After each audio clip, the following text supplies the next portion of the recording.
पिछले एपिसोड में हमने देखा कि आर्मिन को जैसे ही एक टाइटन निगलने वाला होता है, एरन उसे बचा लेता है। पर एरन उसमें फंस जाता है।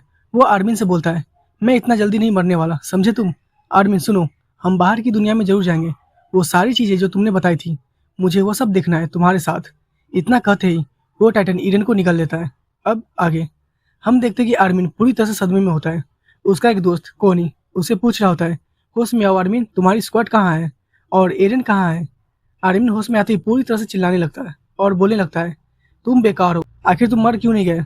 कोनी बोलता है, तुम खुद को संभालो आर्मिन, आखिर हुआ क्या है? कोनी के साथ में एक सोल्जर होती है, वो बोलती है, जाने दो कोनी, बस यही बचा है, बाकी सब मर चुके हैं। हम इसके साथ समय नहीं बर्बाद कर सकते, हमें आगे बढ़ना होगा। कोनी आर्मिन से पूछता है, क्या तुम आगे चल सकते हो? पर आर्मिन मना कर देता है और अपने रास्ते चला जाता है। दूसरी तरफ हम देखते हैं कि आम जनता विरोध कर रहे होते हैं। दरअसल इस शहर का जो प्रेसिडेंट होता है, वो सबसे पहले अपने सामानों को वॉलमारिया में भेज रहा होता है, क्योंकि उसके नज़र में इंसानों की जान से ज़्यादा उसके सामानों की कीमत ज़्यादा है। और तभी एक एबनॉर्मल टाइटन उसकी तरफ भागता हुआ आ रहा होता है, जिसको देखकर सभी घबरा जाते हैं। पर मिकासा आकर उसको एक बार में ही खत्म कर देती है। मिकासा बोलती है, ये सब चल क्या रहा है? तो वो प्रेसिडेंट बोलता है, बिल्कुल सही वक्त पर आई हो तुम। इन बेवकूफ़ों को कहो कि मेरी मदद करें, तुम्हें मुंह मांगी कीमत दूंगा। मिकासा बोलती है, सोल्जर वहाँ मर रहे हैं आपके लिए और यहाँ तो कुछ और ही चल रहा है। प्रेसिडेंट बोलता है, सोल्जर का काम ही है हमारे लिए जान देना, चुपचाप हमारी मदद करो, जिसके लिए तुमको सालों से ट्रेनिंग दिया जा रहा है, तुम वही करो। मिकासा आगे बढ़ती है और उस प्रेसिडेंट को रोक देती है। मिकासा से उसके सीनियर बोलते हैं, शाबाश एक्करमैन, तुमने अच्छा काम किया। मिकासा बोलती है, मैंने सिर्फ अपना फ़र्ज पूरा किया है, मुझे अब और चौकन्ना रहना होगा। मैंने अनजाने में अपने दोनों बुलेट खराब कर दिए। मिकासा के सीनियर उससे बोलते हैं, वो सब तो ठीक है, और तुम आज इतनी उदास क्यों लग रही हो?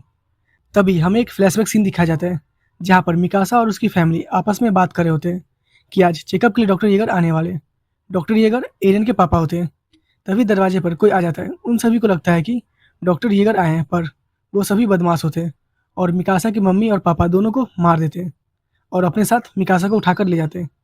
कुछ देर बाद एरन और उसके पापा दोनों उसके घर पर आते हैं, जहाँ पर डॉक्टर येगर अंदर का नज़ारा देखकर पूरी तरह से चौंक जाते हैं। वो अपने बेटे एरन से बोलते हैं, अपने आसपास देखो तो, क्या उनकी बेटी नज़र आ रही है? एरन बोलता है, मुझे लगता तो नहीं। डॉक्टर येगर बोलते हैं, बहुत बुरा हुआ, मुझे मिलिट्री को इन्फॉर्म करना होगा, इससे पहले कि देर हो जाए। तुम्हें पहाड़ी के पास मेरा इंतजार करना होगा, तुम समझ गए? दूसरी तरफ हम देखते हैं कि वो बदमाश मिकासा को एक कमरे में बंद करके रखा हुआ होता है। तभी वहाँ पर एरन आ जाता है और बोलता है, मुझे माफ़ करना। वो बदमाश बोलता है, तुम यहाँ पर आए कैसे बच्चे? एरन बोलता है, मैं तो जंगल में खो गया था, फिर मेरी नज़र आपके घर पर पड़ी।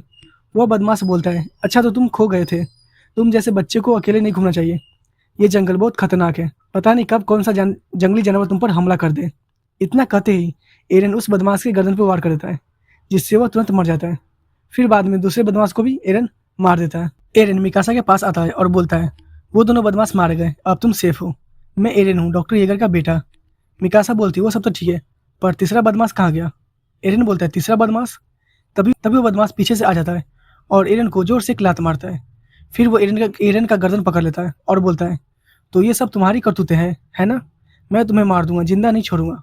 एरन मिकासा से बोलता है, मारो इसे, अपनी जान बचाओ, हथियार उठाओ और मारो इसे। यही एक रास्ता है, जीने का एक ही तरीका है, और वो है लड़ना। मिकासा चाकू उठा लेती है, पर वो अभी घबरा रही होती है। तभी मिकासा के अंदर अचानक से एक शक्ति आ जाती है और वो एक जोरदार हमला उस बदमाश पर करती है, जिससे वो बदमाश मर जाता है। कुछ देर बाद एरन के पापा मिलिट्री पुलिस को अपने साथ लेकर आ जाते हैं। डॉक्टर येगर एरन से बोलते हैं, मैंने कहा था ना, तुम मेरा इंतजार करना पहाड़ी के पास। क्या तुम्हें जरा से भी अंदाजा है तुमने आज क्या किया है? एरन बोलता है, मैंने जो भी किया उसके लिए मैं थोड़ा सा भी शर्मिंदा नहीं हूँ।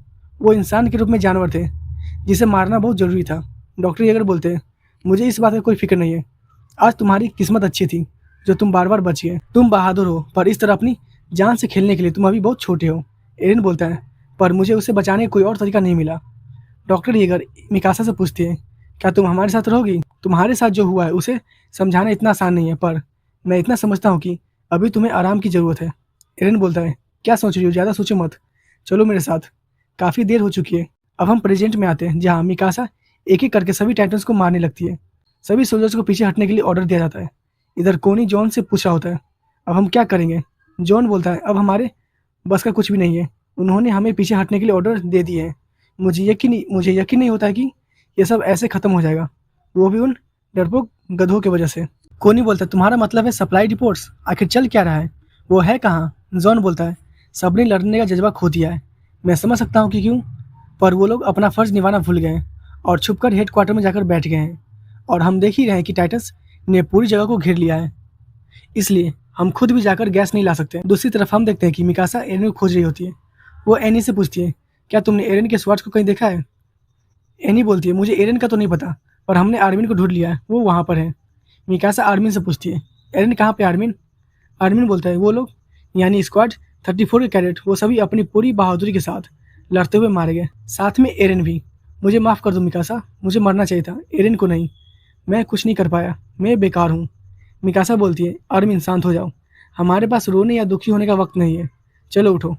मिकासा मार्को से बोलती है, अगर हम टाइटन्स को हेडक्वार्टर में ख़त्म कर दें या उनसे होकर गुजरे, वहाँ हम अपने गियर को रिफ्यूल कर सकते हैं और हम वापस दीवार के पास पहुँच सकते हैं। क्या मैंने ठीक कहा? मार्को बोलता है, हाँ ठीक कहा तुमने, पर वहाँ बहुत सारे होंगे, तुम जाओगी तो भी। मिकासा बोलती है, मैं लीड करूँगी, मैं मजबूत हूँ, बेहद मजबूत, तुम में से कोई भी मेरे पास नहीं आएगा। मैं एक वॉरियर हूँ, मेरे आसपास ऐसा कोई नहीं है जिसमें हुनर हो। तुम लोग बैठो और देखो आखिर टाइटन से कैसे लड़ा जाता है। सभी लोग बोलने लगते हैं, क्या तुम पागल हो? तुम्हें क्या लगता है तुम उन सभी को मार पाओगी? मिकासा बोलती है, अगर मैं हारी तो मौत मिलेगी और जीती तो जिंदगी, और जीतने का सिर्फ एक ही तरीका है, लड़ाई। इतना कहते ही वो वहाँ से चली जाती है। इसके बाद सभी लोग आगे बढ़ते हैं। कुछ देर बाद मिकासा की गैस खत्म हो जाती है और वो नीचे गिर जाती है। मिकासा बोलती है, फिर से एक बार फिर मैंने अपनी फैमिली को खो दिया। क्यों? क्या एक बार काफ़ी नहीं था? सब खत्म हो गया, अब मेरे पास कुछ नहीं है देने के लिए। जहाँ पर मिकासा बैठी होती है तभी वहाँ पर एक टाइटन आ जाता है।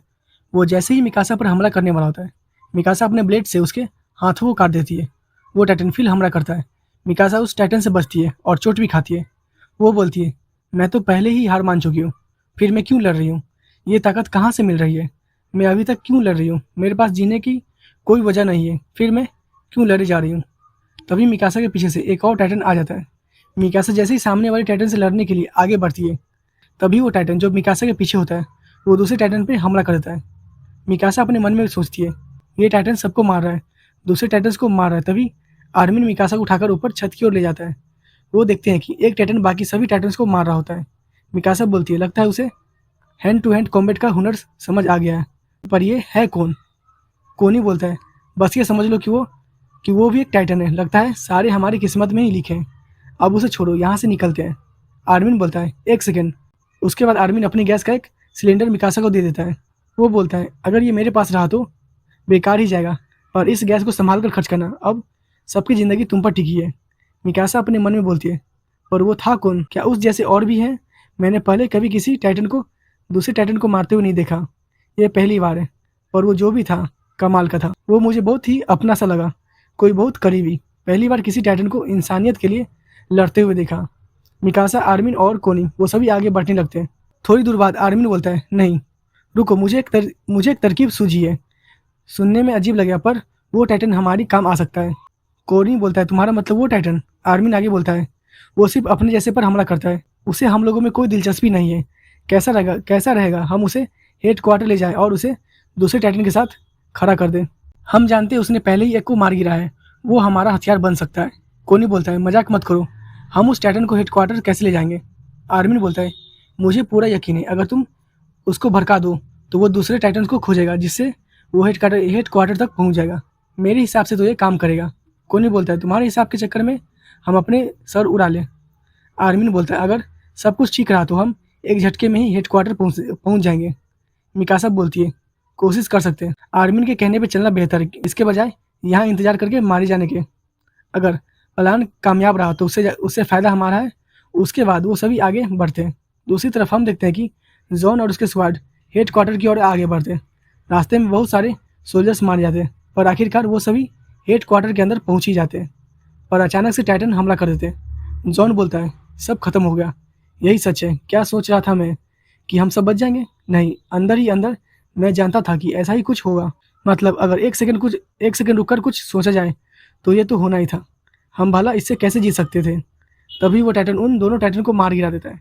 ये सब देखकर जॉन पूरी तरह से होश होश खो देता है और बोलता है, नहीं, क्या ये एक सपना है? तभी वहाँ पर आर्मिन, मिकासा और कोनी आ जाते हैं। कोनी बोलता है, जरा देखो, हमें एक ऐसा टाइटन मिला है जो दूसरे टाइटन से खुद भी रहेगा, और सबसे खास बात, हमें जरा भी तंग नहीं करेगा।